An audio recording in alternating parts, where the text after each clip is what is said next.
¿Qué es un mol? Sabemos que el mol es una forma de medir la cantidad de sustancia.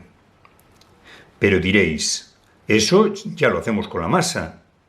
Sí, la masa mide la cantidad de materia, pero cuando hacemos cálculos en reacciones químicas no llega solo con conocer la masa, necesitamos también conocer el número de partículas, ya sean átomos o moléculas. Por lo tanto, el mol va a relacionar dos cosas muy importantes para la química: la masa por un lado y el número de partículas por otro. Masa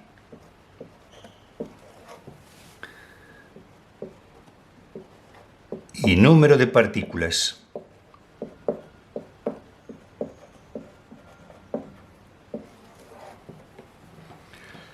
¿Cómo relacionar masa con número de partículas? Hay dos posibles formas. Una, fijar un número determinado de partículas, por ejemplo, 10 elevado a 24. Ya sean átomos o moléculas. Es un número muy grande, pero viene condicionado porque los átomos o las moléculas son partículas muy pequeñas. Y luego tenemos que medir la masa de esas partículas.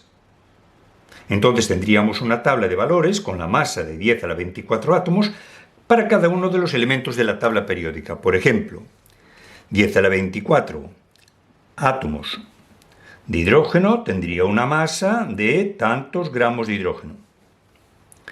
10 a la 24 átomos de carbono tendría una masa de tantos gramos de carbono.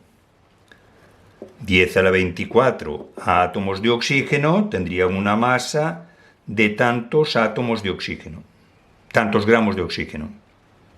Lo mismo podríamos hacer para las moléculas.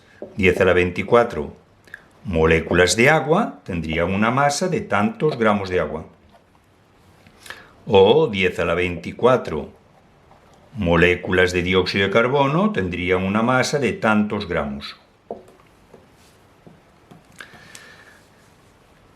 Otra forma sería fijar una masa para cada elemento, por ejemplo un gramo, y medir luego el número de partículas que contiene,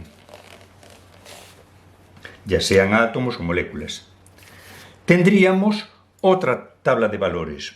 Por ejemplo, un gramo de hidrógeno tendría tantas partículas. Un gramo de carbono serían tantas partículas. Un gramo de oxígeno, tantas partículas. Un gramo de agua, pues tantas partículas de agua o moléculas. Un gramo de CO2, pues también serían tantas partículas. Volveríamos a tener una gran tabla de valores. Pero los químicos se dieron cuenta que ya tenían una lista con las masas relativas de los elementos que podían utilizar en este caso. Así, la masa del hidrógeno era de 1 unidad de masa atómica. La masa del carbono era de 12 unidades de masa atómica. Es decir, que los átomos de carbono son partículas con una masa 12 veces mayor que la masa del átomo de hidrógeno. La masa del oxígeno, 16 unidades de masa atómica. La masa de las moléculas la podemos calcular como suma de las masas de sus átomos.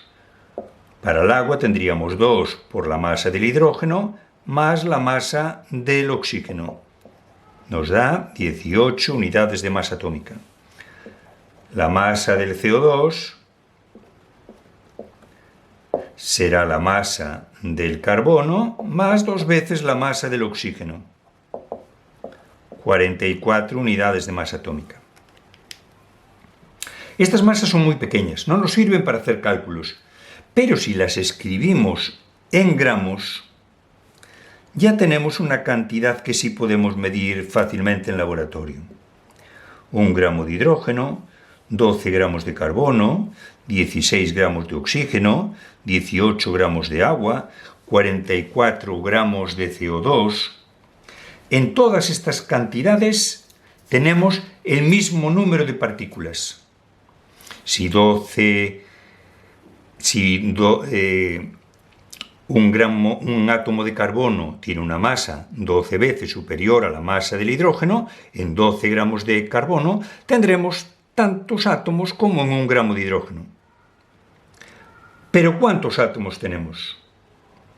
Pues necesitamos medir ese número de átomos. Ese número de átomos se calculó de muchas formas y se obtuvo este valor, 6,02 por 10 a la 23 partículas. Fijaros que no es un número redondo, porque en este caso nosotros hemos fijado la masa de esta sustancia. Obtenemos el número de partículas que corresponda. Este número de partículas es lo que se conoce como número de Avogadro. Y va a ser muy familiar para vosotros a partir de ahora. Por tanto, en un gramo de hidrógeno, de átomos de hidrógeno, tendremos 6,02 por 10 a la 23 átomos de hidrógeno. En 12 gramos de carbono, pues también tendremos 6,02 por 10 a la 23 átomos. En 16 gramos de oxígeno, pues también habrá 6,02 por 10 a la 23 átomos de oxígeno. Si tenemos moléculas, por ejemplo, en 18 gramos de agua, tendremos 6,02 por 10 a la 23 moléculas de agua. Y en 44 gramos de CO2, pues también tendremos 6,02 por 10 a la 23 moléculas.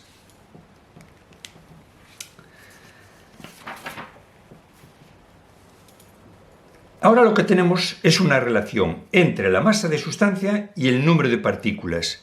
Eso ya nos permite hacer cálculo o hacer proporciones. Esta relación entre masa y número de partículas es la esencia del mol. ¿Cómo podemos definir entonces el mol? Pues para definir el mol, tanto tendremos que hablar de la masa como del número de partículas. Podemos decir, por ejemplo, que un mol es la cantidad de sustancia que contiene una masa en gramos que coincide con la masa atómica, si las partículas son átomos, o con la masa molecular si las partículas son moléculas, y que contiene 6,02 por 10 a la 23 partículas, ya sean átomos o moléculas. Pero también lo podemos definir al revés. Podemos decir que un mol es la cantidad de sustancia que contiene 6,02 por 10 a la 23 partículas, ya sean átomos o moléculas, y que tiene una masa en gramos que coincide con la masa atómica, si las partículas son átomos, o con la masa molecular, si las partículas son moléculas.